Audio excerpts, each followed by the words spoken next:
नमस्कार दोस्तों, जय श्री राम, जय सीताराम, जय जय हनुमान, जय बागेश्वर धाम सरकार। दोस्तों, क्या आप अपने विवाह के लिए कन्या ढूंढ रहे हैं या फिर आपके परिवार में कोई शादी लायक हो चुका है और उसके लिए लड़की ढूंढ रहे हैं, लेकिन इस असमंजस में है कि आखिर कैसी लड़की से अपने बेटे का विवाह कराया जाए कि उसकी किस्मत बिल्कुल चमक जाए। आखिर कैसे बिना कोई जांच पड़ताल किया पता लगाया जा सकता है कि किस महीने में जन्मे लड़कियां आपके परिवार के लिए भाग्यशाली रहेगी, या फिर आप एक खुद महिला हैं और आप अपने भविष्य के बारे में जानना चाहती हैं और शादी के बाद अपने भाग्य और व्यवहार के बारे में सब कुछ पता करना चाहती हैं, वह भी बिना किसी ज्योतिषी और किसी पंडित को अपनी कुंडली या फिर अपना हाथ दिखाए बिना। तो दोस्तों, इसका समाधान हमारे बागेश्वर धाम सरकार पंडित धीरेन्द्र कृष्णा शास्त्री जी ने बहुत ही आसान तरीके से बताया हुआ है। दोस्तों, गुरुजी ने कहा है कि केवल जन्म के महीने से यह पता लगाया जा सकता है कि आप भाग खाली है या फिर नहीं। तो अगर आप भी खुद के या फिर किसी और महिला के भाग्य के बारे में पता करना चाहते हैं तो यह वीडियो आपको पूरी जरूर देखनी चाहिए। तो दोस्तों, स्वागत है आपका श्री राम टिप्स पर। आगे बढ़ाने से पहले वीडियो को लाइक और चैनल को सब्सक्राइब जरूर कर दें, जिससे कि श्री बागेश्वर बालाजी की कृपा आप पर सदैव बनी रहे। चलिए वीडियो में आगे बढ़ते हैं। संगीत।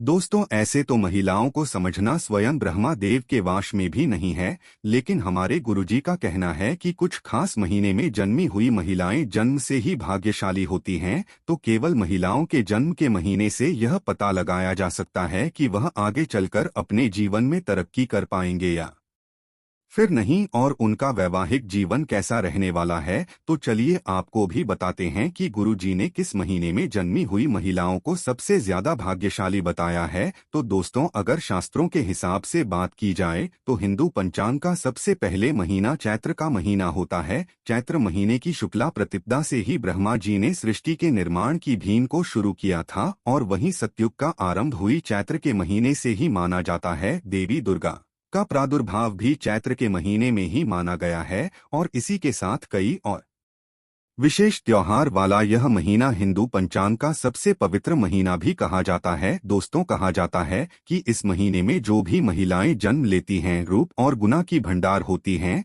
ऐसी महिलाएं अच्छा वक्त होने के साथ नेतृत्व की भावना के साथ ही जन्म लेती हैं। इनका रंग गोरा होता है, यह धनवान होती हैं और उनके नेत्र रतन की तरह चमकीले और आकर्षित होते हैं। इन्हें अपने जीवन में सारे सुखों की प्रताप होती है। इनकी कुंडली में पुत्र योग होता है और इन्हें राजयोग भी प्राप्त होता है, लेकिन इनका स्वभाव क्रोधी होता है और यह बेहद जिद्दी मानी जाती हैं। हिंदू पंचांग के हिसाब से दूसरा महीना वैशाख का महीना होता है और यह महीना अप्रैल से मई तक होता है। विशाखा नक्षत्र में होने की वजह से यह महीना और भी पवित्र हो जाता है, क्योंकि यह नारायण का सबसे प्रिय महिला होता है। तो जो महिलाएं इस महीने में जन्म लेती हैं वह साक्षात लक्ष्मी का स्वरूप होती हैं। इनका रंग रूप सुंदर, आंखें बड़ी, बोली मीठी और भाग्य प्रबल होता है। यह होशियार होने के साथ काम खर्चीली होती हैं और अपने पति की सेवा करने के लिए अपने प्राणों तक को न्योछावर कर देती हैं।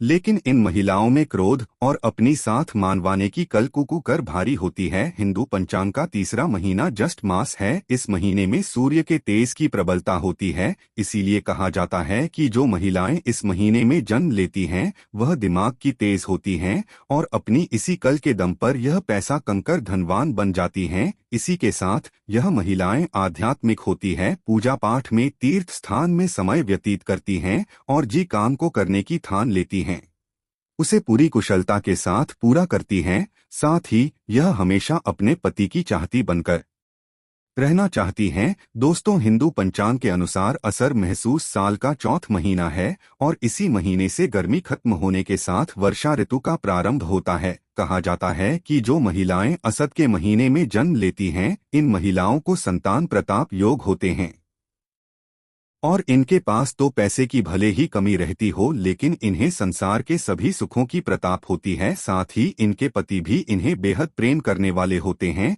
हिंदू पंचांग का अगला इस महीना श्रवण मास होता है, जो कि महादेव का प्रेम महीना होता है, और इस महीने में जो महिलाएं जन्म लेती हैं वह आध्यात्मिक की तरफ झुकी हुई भक्ति भाव और पूजा पाठ करने वाली महिलाएं होती हैं। यह महिलाएं शारीरिक रूप से स्वस्थ होने के साथ मानसिक रूप से भी पवित्र होती हैं। यह महिलाएं मां की साफ शारीरिक रूप से हस्त पुष्ट सुंदर और सदाचारी होती हैं और इन्हें जीवन में सभी सुखों की प्रताप आसानी से हो जाती है। हिंदू पंचांग के चाटे महीने को भाद्रपद मास कहा जाता है। इस महीने में कई सारे त्योहार जैसे हरितालिका तीज, गणेश चतुर्थी, जन्माष्टमी, अनंत चौदस जैसे खास त्योहार होते हैं और इस महीने में जन्मे महिलाएं भाग्य की प्रबल होती हैं। इन्हें अपने जीवन में धन और पुत्र की प्रताप हो जाती है। साथ ही यह महिलाएं समझदार और सदाचारी होती हैं। ये सोच समझकर काम करती हैं और घर से लेकर बाहर तक सभी जिम्मेदारियां आसानी से निभा लेती हैं। साथ ही यह मीठा बोलने वाली और खुश मिजाज स्वभाव की होती हैं। इसी के साथ ऐसे हिंदू पंचांग का 7वां महीना अश्विन मासूम कहा जाता है और इस महीने में पितरों की पूजा की जाती है। यह महीना माता दुर्गा को भी समर्पित होता है और इस महीने में जो भी महिलाएं जन्म लेती हैं वह बेहद ही धनवान और सुखी रहने वाली होती हैं। यह सुंदर होने के साथ अपने कार्य को कुशल रूप से करती हैं, संतान प्राप्त करने वाली होती हैं और अपने काम में ही खुश रहने वाली होती हैं। दोस्तों, हिंदू पंचांग का 8वां महीना कार्तिक महीना होता है, जिसे दामोदर मास भी कहा जाता है और यह महीना नारायण को समर्पित होता है। बताया जाता है कि इस महीने में जो महिलाएं जन्म लेती हैं उनका स्वभाव कुटिल होता है, अपना मतलब सीधा करने के लिए जानी जाती हैं। इनका स्वभाव गुस्से वाला और इनका कद छोटा होता है। इन्हें धन और सुखों की प्रताप होती है, लेकिन यह मां से कुटिल और क्रूर होती हैं, यानी इन्हें दूसरों पर दया बिल्कुल भी नहीं आई। दोस्तों, हिंदू पंचांग का अगला महीना मार्च यानी अघन कहा जाता है। इस महीने में जन्म लेने वाली महिलाएं दया, धर्म और सदाचारी कार्य करने वाली होती हैं। यह दिखने में सुंदर और मृदुभाषी होती हैं, कोमलता से अपने परिवार की सारी जिम्मेदारियां उठाती हैं और हर एक क्षेत्र में अपने आप को सफल प्रदर्शित भी करती हैं। दोस्तों, हिंदू पंचांग का 10वां महीना पोष मास कहा जाता है। इस महीने में सूर्य की उपासना करनी चाहिए। बताया जाता है कि जो महिला इस महीने में जन्म लेती है वह पुरुषों के स्वभाव वाली होती हैं। यह कदकाठी में और व्यवहार में बिल्कुल पुरुषों की तरह होती हैं और पुरुषों की तरह ही इन्हें काम करने की कल भी होती है। यह महिलाएं अपने पति से विमुख रहती हैं, घमंडी होती हैं और समाज में गर्व से रहना चाहती हैं।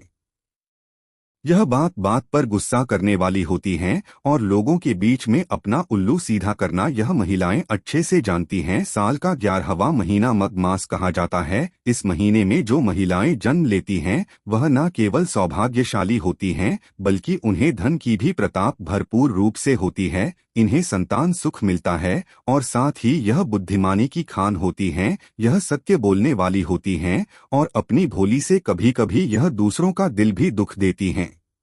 हिंदू पंचांग का आखिरी महीना फागुन मास बताया जाता है। यह महीना चंद्रदेव को समर्पित किया जाता है, तो इस महीने में जो महिलाएं जन्म लेती हैं वह सर्वगुण संपन्न मानी जाती हैं। यह न केवल ऐश्वर्यशाली होती हैं बल्कि इनकी कुंडली में राजयोग का विधान बना हुआ होता है। इन्हें धन, पुत्र और संसार के सभी सुख की प्रताप होती है और यह दूसरों का भला करने वाली, तीर्थ यात्रा करने वाली और कोमल स्वभाव की रूप, गण और वचनों की भंडार होती हैं। तो दोस्तों, गुरुजी के अनुसार इस तरह से अलग अलग महीने में जन्म लेने वाली महिलाओं के हिसाब से आप जान सकते हैं कि कौन सी महिला का स्वभाव कैसा है और वह कितनी भाग्यशाली हो सकती हैं। तो दोस्तों, उम्मीद करते हैं कि गुरुजी की बताई हुई ये बातें आपको जरूर पसंद आई होगी। अगर आपको यह वीडियो अच्छी लगी हो तो चैनल को सब्सक्राइब करके वीडियो को लाइक करें और कमेंट बॉक्स में जय श्री राम, जय बागेश्वर धाम सरकार, जय हनुमान, जय सीताराम जरूर लिखें